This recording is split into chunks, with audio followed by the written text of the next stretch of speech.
Hola amigos, ¿cómo están? Bienvenidos a Perú 21 TV. Mi nombre es Mayra Calderón y a continuación vamos a tratar el tema sobre Odebrecht y esta decisión del Poder Judicial de no considerar las declaraciones de el señor Marcelo Odebrecht en esta investigación. ¿Y cuál sería la estrategia entonces de la Fiscalía peruana? ¿Qué se pone en riesgo? ¿Qué es lo que estaría peligrando en estos momentos? Porque el caso Ollantumala y Nadine Heredia es un caso emblemático. Y si se cae este caso, también podrían peligrar otros que estarían en la misma vía. Estamos ya conectados con el ex procurador anticorrupción, el señor Antonio Maldonado, a quien le damos la bienvenida. ¿Cómo está? Buenas tardes, Mayra. Mucho gusto de escucharla. Con esta decisión del Poder Judicial, ¿se pone en riesgo el éxito de esta investigación fiscal contra Ollantumala? No lo creo. Sin embargo, así ha sido presentada por los heraldos de la impunidad. Es decir, ha sido presentada mediáticamente como una decisión eh, que va a traer consecuencias negativas absolutas en el caso contra Ollantumala y otros. Debemos recordar que este tipo de casos, los casos que se conocen como Lavallato y otros similares, han estado llenas de obstáculos, de toda clase de obstáculos, de tal manera que habría sido un poco ingenuo pensar que no iban a surgir más obstáculos como el que ahora debatimos. Pero no me parece que pone en riesgo ni es fatal para el caso, ni lo lleva a una situación de inexorable derrota, porque creo que la Fiscalía, en primer lugar, ha presentado, ha realizado una investigación que ha llegado a juicio basada en hechos verídicos. O sea, nadie inventó esos hechos. Es decir, los hechos materialmente existieron. No es un proceso político, no es que odien al señor Humala o a su esposa y a los que están involucrados. Acá no hay una motivación política, es un caso jurídico, judicial, forense. Y de tal manera que estos hechos, por supuesto, tienen que estar sustentados en medios probatorios. Em, la colaboración eficaz que ha suscrito, por ejemplo, el señor Barata, es una prueba, un medio de prueba que actuada en la fase de juicio oral se convertirá en prueba, que es muy importante. Y yo creo que va a ser una batalla difícil, pero el hecho de que no se admita el testimonio del señor Marcelo Odebrecht, habida cuenta la decisión de la Corte Suprema brasileña, habría sido un poco difícil admitir ese testimonio, no anula ni destruye el caso que tiene el Ministerio Público peruano.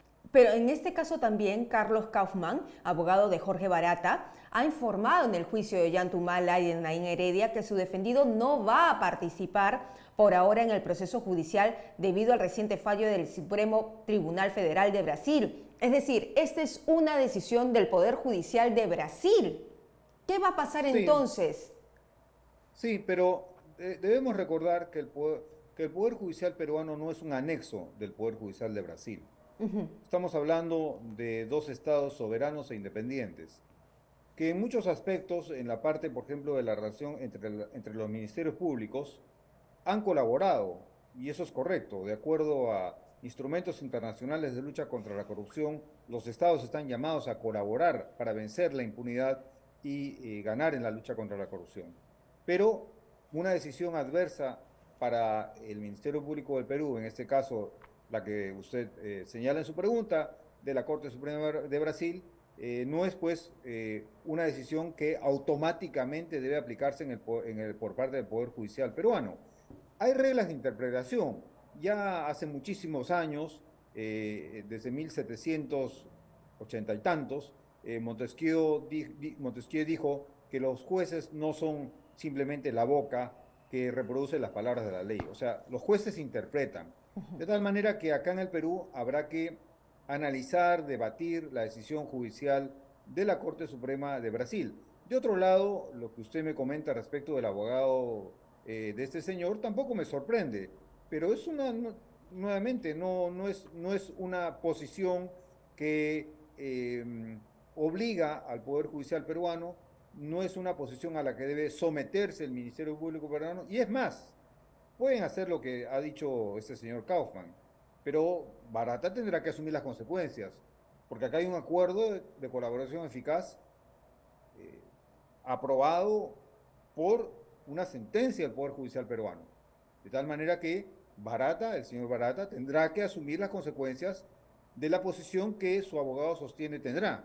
O sea, se acabaron los beneficios premiales y tendrá que pasar a su condición de procesado como los demás.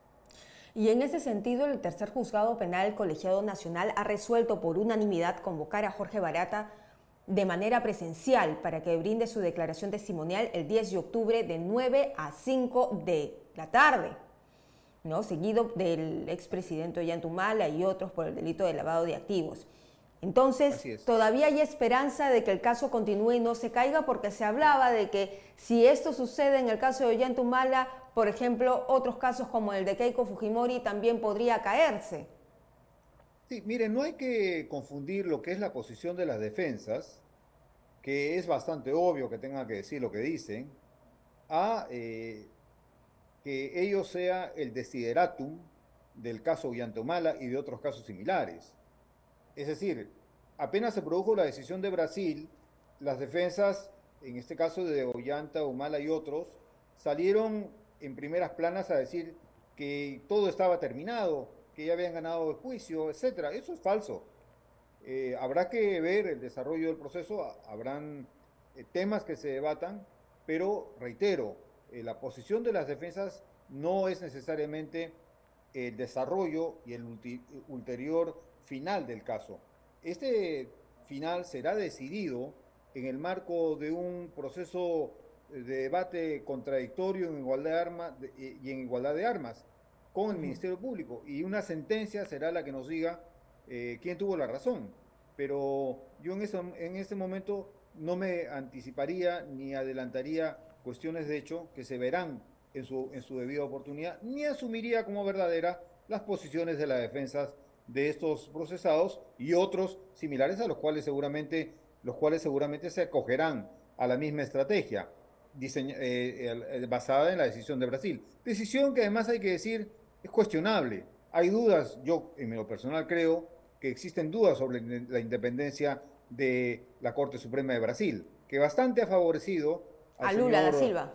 Lula da Silva y a la señora Dilma Rousseff, que en vez de estar purgando prisión, Lula da Silva ha vuelto a ser presidente, y eso es muy lamentable. Muy bien, parece entonces que hubiera un tufillo político por ese lado, ¿no? Así es, así me parece. Muy bien, muchísimas gracias, ex procurador, por estar con nosotros en este espacio en Perú 21 TV, aclarándonos algunos puntos importantes para tener la otra cara de la moneda y ver qué es lo que se puede hacer. Mientras tanto, los detalles los vamos a conocer los días que transcurran hasta el 10 de octubre, fecha en que ha sido citado Jorge Barata. Muchísimas gracias. Buenas tardes, gusto saludarlo. Buenas tardes. Bien, era entonces el ex procurador anticorrupción, Antonio Maldonado, que estaba con nosotros hablándonos sobre que no hay que cantar victoria porque este caso aún no se ha caído y está sujeto a interpretaciones y que Jorge Barata podría terminar procesado en el Perú. Vamos a terminar, entonces hasta aquí llegamos con la información. Nosotros regresamos más adelante.